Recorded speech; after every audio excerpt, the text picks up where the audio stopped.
Join us today, Ramon Perez, Executive Director of Digital Democracy Project. Let's go.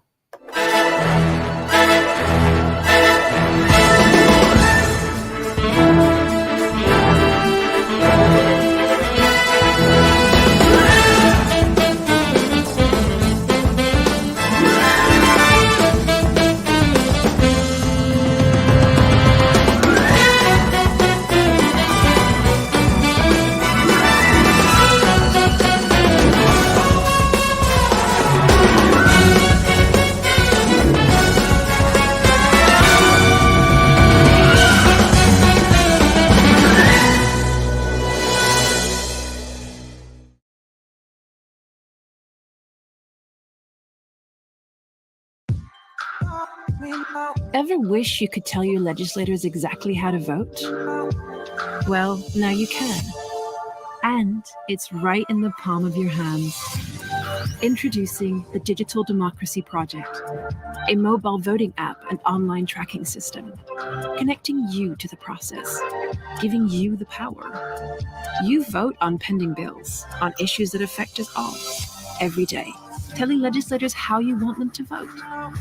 There's no party politics, no big money, and no special interests. We only compare what voters want to what legislators actually deliver, and everybody can see it. Your representatives, the media, everybody, all from your phone. Plus, it's absolutely free.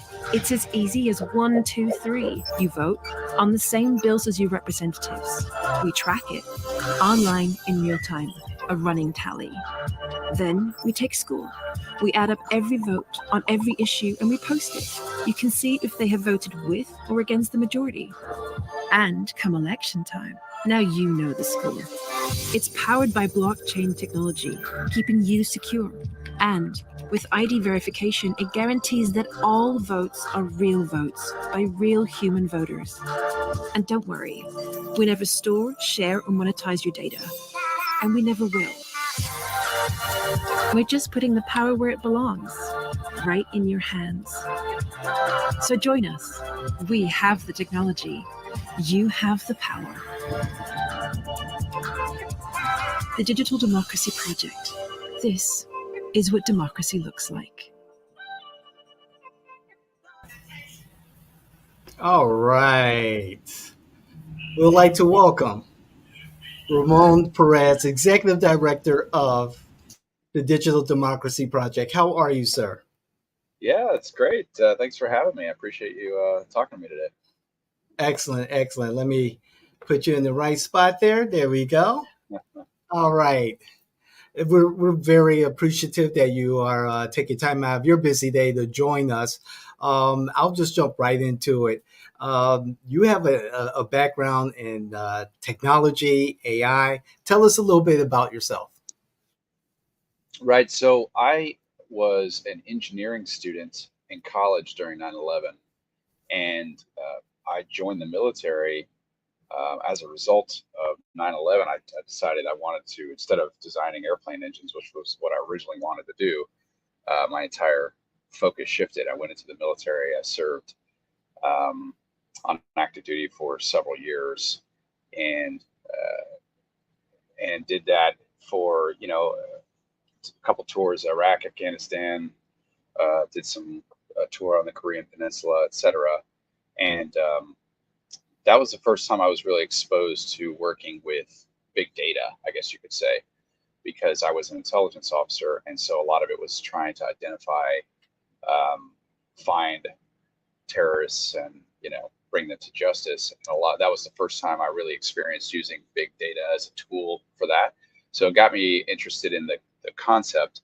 Um, I left active duty, went back to graduate school, and out of graduate school, one of my professors um, worked basically is now the CEO of a company that I work for. He was in the AI machine learning business, and this was about 10 years ago. So I've been doing that for the last 10 years, and didn't even really know what AI, machine learning, that kind of stuff was at the time in 2014. But he recruited me, and it's been fantastic. I've learned a ton, and I've gotten introduced to a lot of people in the technology landscape as a result of that, including people who work in blockchain.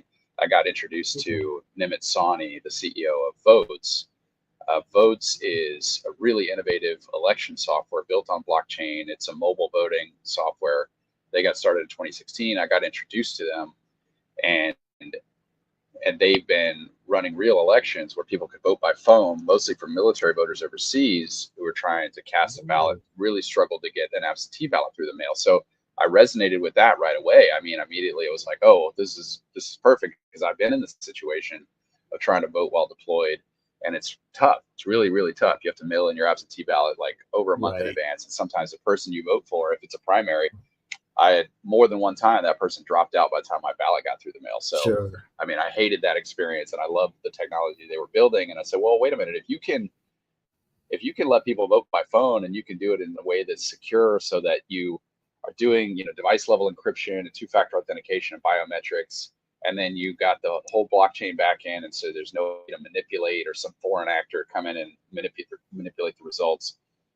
And I said, well, if you could do all this securely, then really, why should we have to wait every 4 years for people to have a say in their government? Why can't we just let people weigh in whenever they want, wherever they want, on any particular topic that they're interested in? And so that was the concept of Digital Democracy Project was born in about 2021. So we've been at it now for about 3 years, taking advantage of the technology that Votes has built, but then using it in a different way, because we're not elections administrators. We're not running for the state of Florida. We're not running an election, which is what the technology is built for. But we're a nonprofit organization. We're saying, well, what if we gather up all the data about all the bills that are being voted on in Tallahassee and in Washington, and we let people weigh in real time as these bills are moving through the committee system? They could be letting their legislators know how they want them to vote on these bills live in advance of a floor vote. So instead of just being angry with your legislator after the fact, what if you could have a say in the process and influence your legislators to vote the way you want them to vote? But then also the brilliant power of data here is that we can then take what the voters wanted in the app and compare to how the legislators voted on the floor on the same bill during the session. And so we can produce a scorecard for every legislator to show how often do they vote with the will of the people based on how the people are voting in the apps. So that's the basic concept of Digital Democracy Project. And we launched it about 18 months ago. So prior to the 2023 Florida session. And we were just starting with Florida legislation as our prototype. And then we just this year added on. So we did the second Florida session, 2024 session. And then this year we added on U.S. congressional, so that so Floridians at least could vote on the same bills as their legislators in Congress. We get the voter file from the state, so we can validate everyone is a registered voter, so a citizen of the United States, a resident of Florida, right? We want to know that these are real people, that they're not bots, they're not foreign actors. We use the same level of security as running a real election. We're just doing it for a different purpose. Oh, wow. That is fascinating. I mean, talk about participatory, democracy. That's fascinating. And before I go further, I want to thank Sadie for helping bring this all together, this particular interview. She presented in front of one of the civic organizations that we're a part of, called Orange County Watch, and it was a great opportunity to present to our membership, and they had some questions, they especially about security, about how many times people can vote or give their opinion about a particular bill, and the scoring process. Joel, did you have anything you wanted to? Not yet. Okay, great. So, Ramon, in regards to the, I'm so fascinated about the blockchain technology. I'm going to get to that a little bit later. But in regards to some of the concerns that were brought up during that County Watch meeting, particularly by the conservatives in the group, about the security, you talked about that.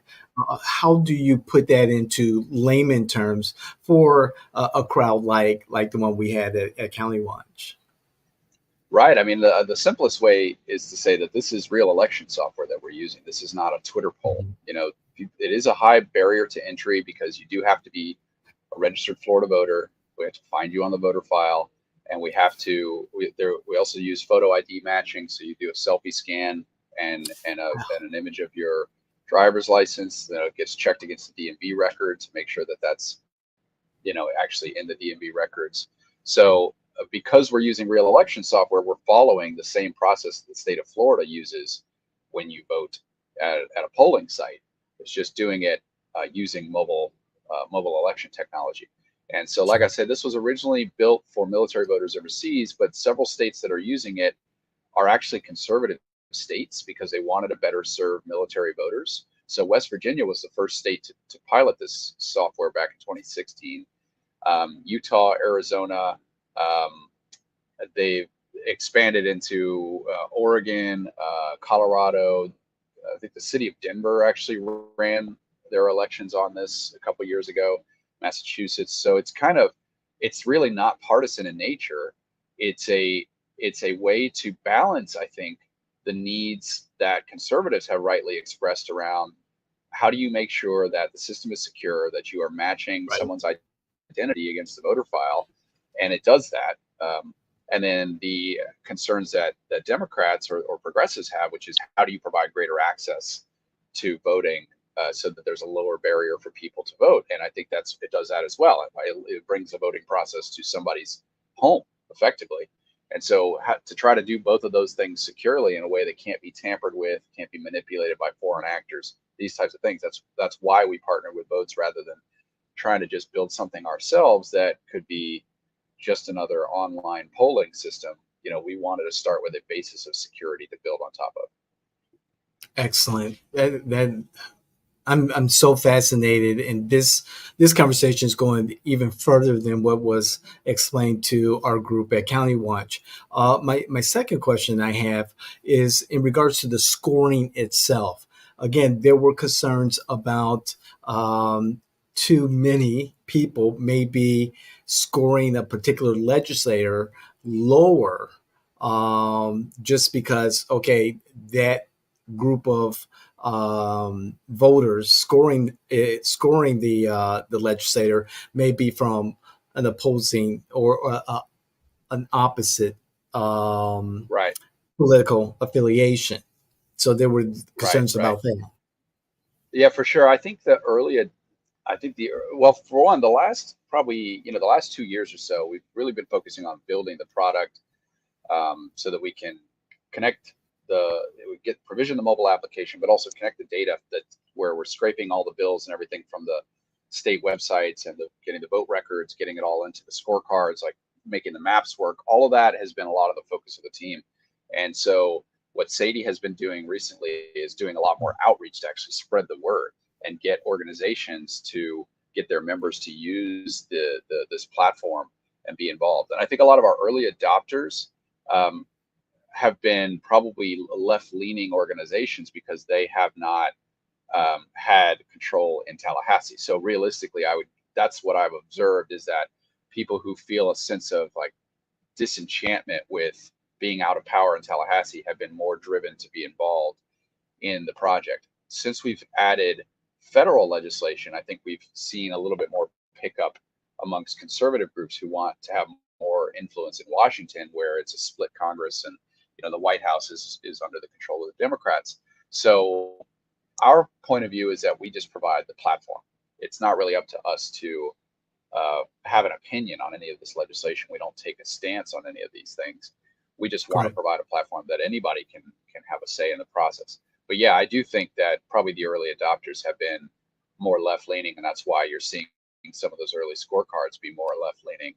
Part of the other issue too is that now that the product is really more fully built and mature, we need to scale it up. So the scorecards that we're creating right now are based on the state level vote because we don't have enough concentration in a particular district to do a district level scorecard. So our Okay. feeling is we will do district level scorecards, and I would expect the numbers to change quite a bit. If we get to the point where we've got much greater scale inside of a red district, you're going to see a a district level scorecard that should have, if you're conservative in a red district, you should have a very high score, because like if you're voting with people in that district and they have a conservative point of view, and then the legislator is voting conservative, that's going to match. They should have a high score. And so part of what you're seeing with the scorecards now is that it's being driven to the mean in the state. So if you look at the U.S. congressional scorecards, you'll see that two of the congressmen from the House side, on the bottom of the scorecard list, there's like a Democrat and a Republican. And then if you look at the top of the scorecard, top of the leaderboard, I should say, the top person in the U.S. Congress is a Republican, and the next one behind him is a Democrat. And I think that partly what you're seeing is sort of the difference between more centrist Republican, centrist Democrat probably rising to the top, because we're currently producing scorecards that are at the average for the state rather than specific to that district. So my guess is that once we start doing a congressional district level scorecard, you might see somebody who is a very right-leaning Republican or a very left-leaning Democrat. I would guess that their scores would go up if they happen to be in a very, very red or very blue district. So we'll see as that goes. But in order to make that happen, we have to get scale. We need tens of thousands, hundreds of thousands of voters voting in the app, so that we have a couple thousand people in a district to give us a representative sample of each district that we can use for then district level scorecards. Right. I have two questions. One is about security. The first one, very quickly, are the constitutional amendments on the platform now? Yeah, so that's a great question, and we had not done that mainly because it felt like it's already being taken care of to a degree. It's a citizens initiative, so everybody's going to have a chance to vote on amendments 1 through 4. So they didn't necessarily need our app to have a say in that process. People have asked us about that. We could put the amendments into the app. There's no reason that we couldn't. But the only reason we hadn't was that there already is kind of a mechanism for citizens to have a say at the ballot box in November. So they didn't really need us. But the other thing is that I will be interested, especially with Amendment 4, because the exact same language for Amendment 4 was introduced in a bill in the Senate by Lori Berman this session. And we did carry that bill. So we do have some vote data from voters in the app on that fetal viability language. Right.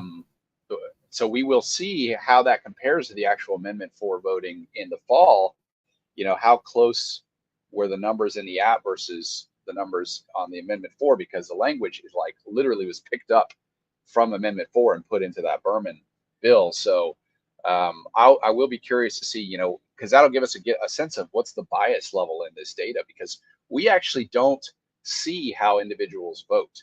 Because we're using real election software, it's a secret ballot. So we can't see that, David, you voted yes on a fetal viability bill and I voted no. We can't see that. All we can see is that David is a verified Florida voter who's registered to vote in Florida, and that Ramon is a Florida voter who's registered to vote in Florida. And once you have verified your identity, you vote however you vote, and we don't know how that's going to be. So we don't always completely have a sense of, what's the partisan lean on any given issue, or because we can't see how people vote on a given issue. So that is one limitation that we accept when we use a real election software, because we have the same information that an elections administrator would have. We would have whatever's on the voter file, so we could say, okay, we know who David Washington is, and we know that he's registered to vote, and we know whatever his partisan affiliation is that's on the voter file. But we can't, just like an election administrator, we can't see how he votes on the actual ballot, because that's a secret. So, so we don't go around kind of doing any statistical alchemy to try to change the results to say, well, this is a likely voter sample that we want to try to say, well, what would likely voters vote on this? We just basically let the data be the data. We let anybody participate as they choose, regardless of their political affiliation and demographic. We're not trying to kind of produce a poll. We're trying to provide a platform so that people can have a say in the process. Great. Thank you.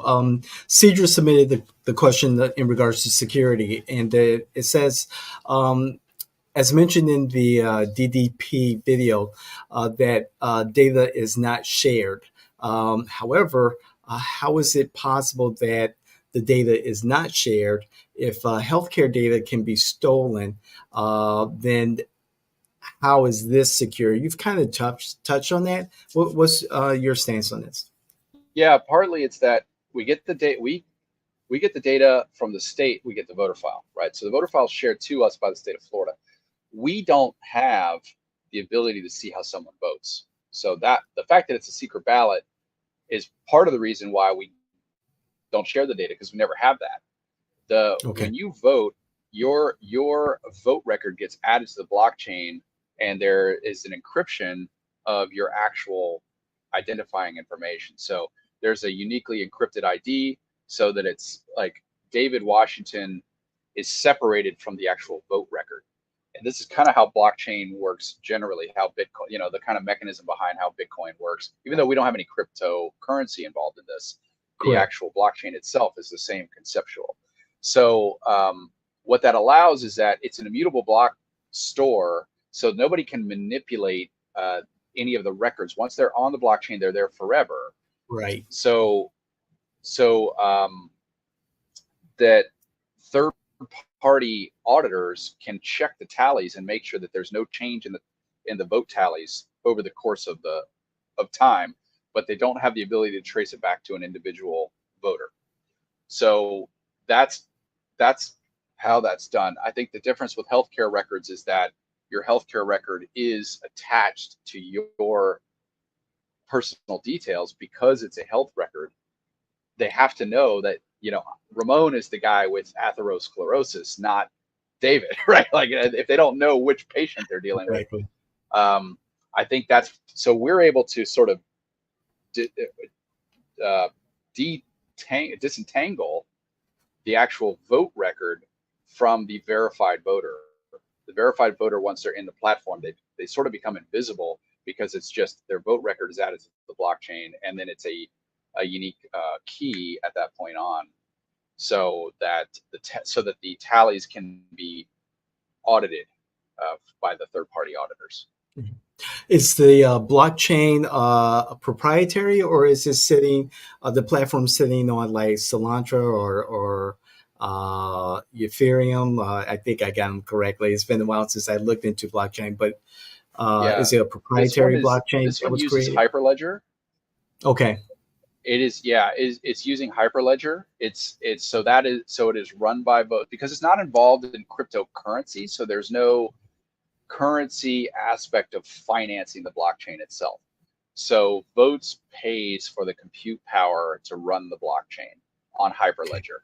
And then what they do is that there are different nodes run by independent groups of Correct. auditors who separately validate vote records as they're put onto the blocks. So when you deal with Bitcoin or something like Ethereum, you have essentially Bitcoin miners all over the world who are validating the records onto the blockchain, and they get paid in Bitcoin to do that computing, to validate that the record was properly added to the blocks, and that there was no manipulation, and that there's like 6 different independent validations. And so that way, once it's on there, it can be trusted that that block was added properly, and that that's verified transaction.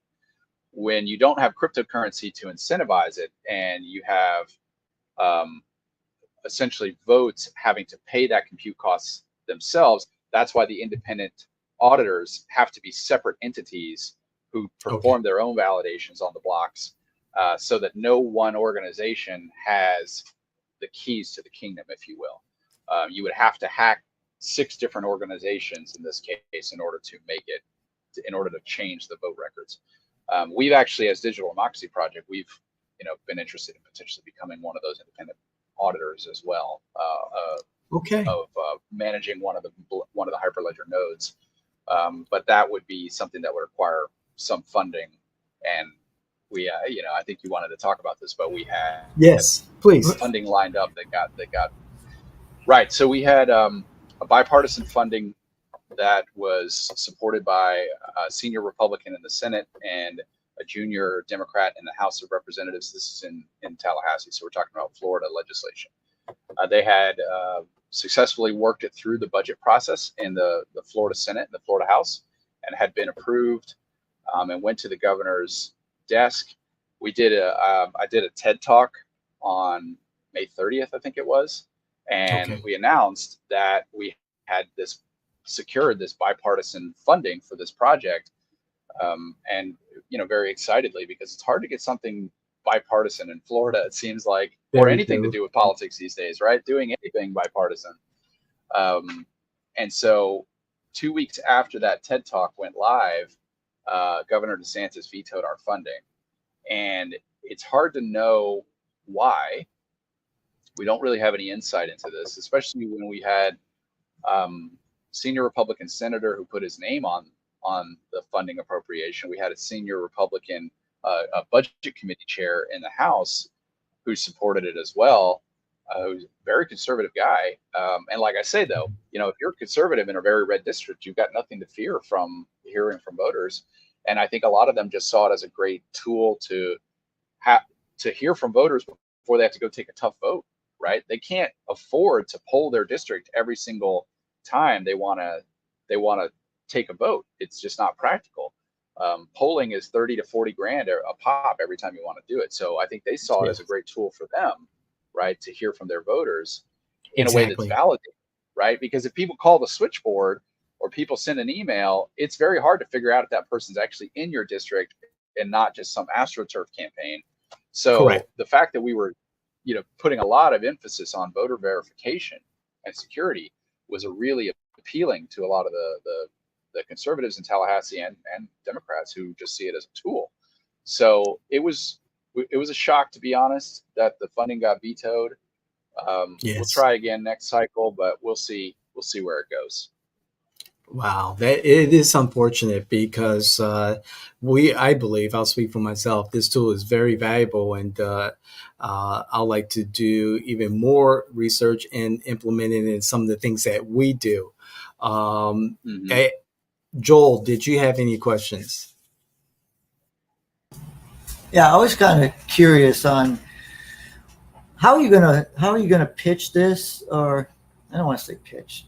How are you gonna get this in the hands of the voters? How are you going to make me want to join your organization in this endeavor? Right. I think that user adoption is going to be critical to the success of this thing. The only way that legislators will really use the results is if they see big numbers, right? If they see that a lot of people in their district are engaging on this, and so I think building trust and outreach, and so a lot of it is that's the work that Sadie is doing, trying to get the word out to other organizations. And I think what we're thinking is that those organizations like you guys and others will be great partners because you have some skin in the game. If you're an Yeah. organization that's got a piece of legislation going in front of legislators in Tallahassee, you have an incentive to get your members to get into the app and vote, because the more adoption, that I think it just helps with advocacy, your advocacy work around these issues. And so whether you're a right-leaning organization, a left-leaning organization, or a sort of a centrist organization, the Chamber of Commerce or whatever, you have a reason to want to get people actively involved, because then you can go to a legislator and say, hey, look, these, the people in your district really want you to support this issue. Right. And we've got some data to show you that validates that. It's not just an opinion from this particular organization. So that's where we're thinking we'll see the growth come, is in organizations who, other nonprofits, or they could be partisan organizations, but they're other organizations that have some business in front of the legislature. Right. What appropriations were you grouped into an area where your appropriations got vetoed, or you got vetoed directly? We Line got item vetoed veto. directly because our funding went through the Secretary of State for the state of Florida, because that's who Okay. runs the elections in Florida. So it was, yeah, we weren't really in the arts and culture kind of category that sort of got, there was a broad brush of vetoes in the arts and culture category. separate, and so that's why I think it was a bit of a surprise that our funding was specifically targeted. I don't really know. It's hard for me to postulate because we don't know governor's process or the people in his staff who ultimately. I only want to bring that up because some people might think that you were actually in the arts, but if you're not, they'll have a different sympathy for that line item veto. Right. I had the idea that this appropriation was in the arts and culture vetoes, but you just clarified for me, Ramon, that this was standalone through the Secretary of State. So thank you for the clarification. And Joel, I think I know where your line of questioning is going. If I could just jump in, Ramon, we're in the middle of the election cycle. And tomorrow, August 20th, is the primary election day. And so there's always a series of political events that occur leading up to primary day and also election day, like our political hobnobs, mini conventions. And I've seen Sadie at the League of Women Voters meetings before and talked to her and see her promoting Digital Democracy Project. Have you all participated in the various number of hobnobs, for instance? Yes, well, I think she's done some of those already, and so we've been working with Alianza. They organize some of these hobnobs as well, and so it's hard for us to be at everything because we're a small team and volunteering time for this. But we certainly do try to go out to a lot of these events, set up a table, hand out cards with the QR code so people can download the app and get involved. But the other thing we've been doing is that we've got a lot of candidates who've endorsed the project. And so if you look on our website, you'll see that there's a couple dozen candidates, either sitting legislators or they're challengers trying to challenge an incumbent or fighting for an open seat or whatever the case, where they've endorsed the project saying they want to use this as a tool to hear from voters in their district. So I think that's another, as I talk about outreach and how we're going to get voters on board, I think that's another important avenue, is that if you've got people who are saying, hey, I see this as a way for you to reach out to my office, and I'm willing to listen to you and hear your concerns on these issues, and you can use this technology to talk to me, I think that's another great avenue for us to get voters involved. I agree. Yes, sometimes those candidates invite us to those events as well to set up a table. Right. I agree. And Joel probably sees the wheels turning in my head here.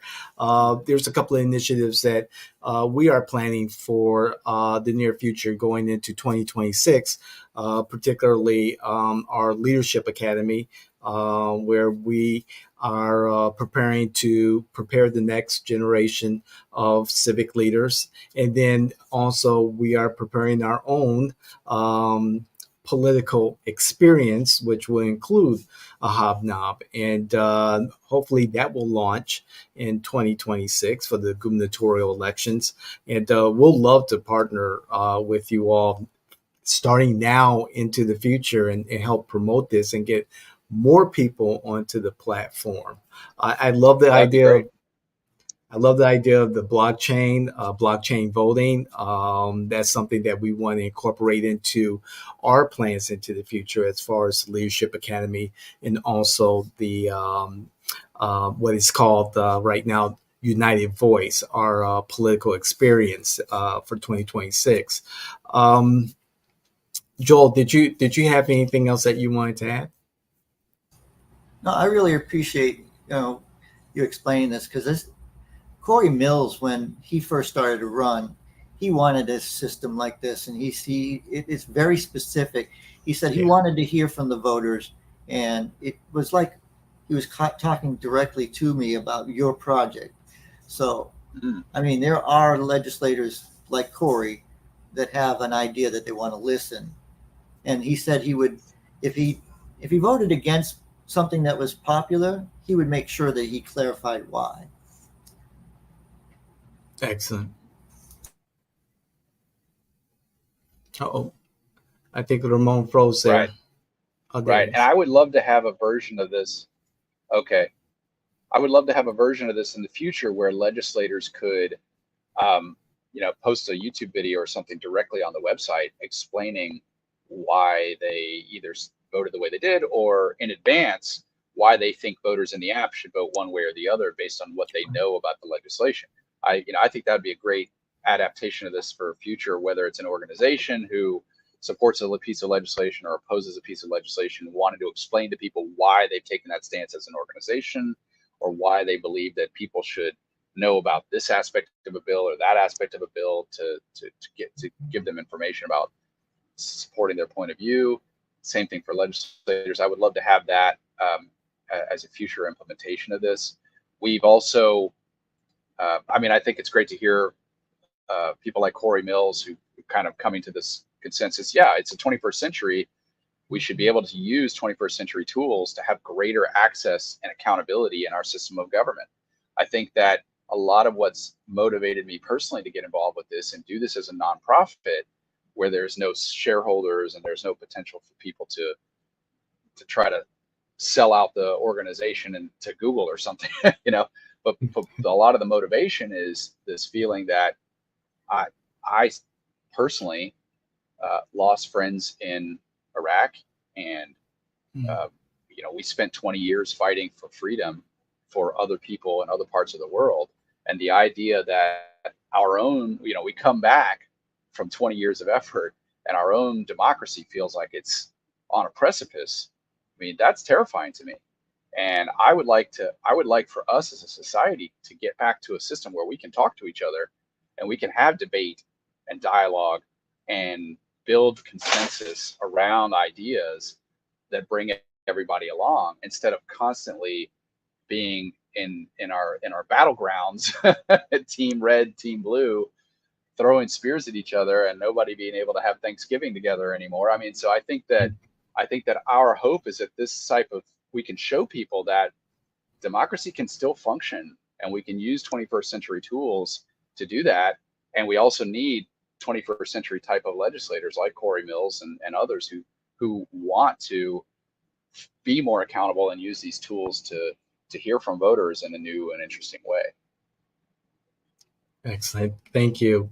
Ramon, I know we're going a little bit long here. Just one more question from Cedra. Given your extensive experience in both the military and the tech sectors, how do you view the role of leadership in driving digital democracy initiatives? I do think it's critical because, yes, we're building a technology platform, but ultimately we are building trust. People will not engage in this if they don't trust it. And a lot of that comes to a sense of servant leadership that we have to carry out in our work as an organization, but also partnering with other servant leaders who are sitting legislators or candidates who can show some humility and be willing to be open to the voice of voters rather than being, I guess, fixated on their own points of view. Sure. That if we can find those servant leaders who believe in the system more than in themselves, then I think we can be very successful in driving this, because we do have to build trust with the public. We have to bring people back into believing that their government can deliver for them, and that we as a nonprofit organization can help them get the level of accountability and sort of rein in their government that they feel like no longer is responsive to them. So I do think that leadership is critical, because people have to trust that we're not, again, as an organization, we're not going to sell this thing to Google. We have no shareholders who are trying to harvest data and sell it off at a profit. So part of it is the way we structure ourselves as a nonprofit. Part of it is that we build on a foundation of high security, and that part of it is like, working with other organizations to build a coalition of the willing, if you want to use that term. So Okay. I do think leadership's key to the entire endeavor. Absolutely. Excellent. Great. Joel, did you have anything else you wanted to say? No, I just want to appreciate that you came on and, thank you very much. Indeed. Absolutely. Yeah. For having me. This was very informative, Ramon, and I pray that we are working together in the future. I love everything about the blockchain. Again, we're hoping to implement that in our plans into the future. And again, thank you to Sadie for connecting us, and thank you for your time. I'm really looking forward to future endeavors and helping promote Digital Democracy Project. Is there any final words you'd like to leave with our viewers and listeners, and also let them know how to learn more about Digital Democracy Project? Yeah, no, thank you for having me. I'm excited to work with you guys in the future as well. And viewers can go to digitaldemocracyproject.org. We're a nonprofit, so it's .org. And we are not funded by the state, as you heard. So we would be happy to have your donations. We're small dollar donations are keeping the website up and keeping the project going. We all volunteer our time. So if you want to volunteer your time, we need volunteers. If you want to volunteer your money, we need donations. If you want to get on the app, download the app and get involved, and give us your feedback too, because we constantly want to build a better user experience. So we want to hear from people what they like, what they don't like, how we can make it better. Excellent. We really appreciate it. On behalf of our other hosts, Joel Hawksley and Cedra in the background there, giving us some questions. Please, everyone, like, share, hit the notification button, please, especially share this valuable information with those individuals that your family, your friends, co-workers, influencers in the community, those politicals, and those electeds who could learn a thing or two. And of course, more importantly, comment. Let us know what you think about today's episode with Ramon Perez and Digital Democracy Project. And please let us know if you're going to download the app. Let us know your experiences. Share it with us and share it with Digital Democracy Project. This is You Can't Make This Shit Up. Ramon, thank you very much. We appreciate it. And we'll see you soon. All right. Thank you.